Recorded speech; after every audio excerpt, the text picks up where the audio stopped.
ஏற்கனவே நிறைய டைம் ஆகிட்டு இருக்கு. முடிஞ்ச வரைக்கும் நான் ஷார்ட்டா முடிச்சுக்கிறேன். நான் என்ன சொல்லணும்னு நினைக்கிறோம்.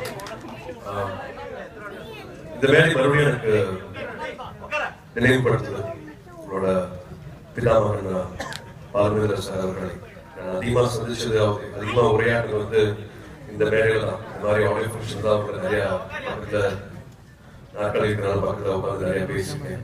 அவ்வளோ என்கரேஜ் பண்ணிட்டே இருப்பாரு. ஸோ அவருக்கு முதல்ல என்னோட மரியாதைகள் நான் சொல்லிக்கிறேன். அண்ட் அஃப்கோர்ஸ் என்ன பேச நினைக்கிறோமோ அது மறந்துடும். சும்மா கவுன்சிலர் முன்னாடி அவருக்கும் போது நான் சொல்லலாமா 110% ஹார்ட் ஒர்க் படத்துக்காக எழுதி வச்சது வந்து ஒரு வாட்டி மேடையை பார்த்து மறுபடியும் கரெக்ட் பண்ணிக்கணும். ஏற்கனவே எழுதி வச்சிருந்தாலும் எல்லாருக்குமே இன்ஸ்பிரேஷன் வேணும். எல்லாருக்குமே இன்ஸ்பிரேஷன் தான் ஒரு பாதை கிடைக்கும். ஸோ எல்லாருக்குமே தெரியும் ஒரு பாதைய வரைஞ்சிட்டு நான் நடக்கிறதா வந்து அவர் போட்டு கொடுத்த பாதை தான். ஜஸ்ட் ட்ரை தான் பண்றோம்.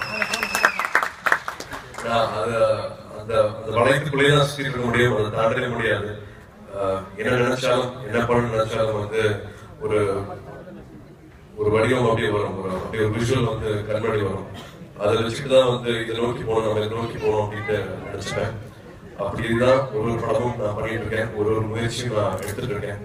என்ன நான் இப்படி மாத்திக்கிட்டேன். நான் இந்த வழியில வந்துட்டு இருக்கேன்னா அது முழு உருவம் முழு அந்த இலக்கு வந்து கமல் அண்ணன் அவர்கள் தான்.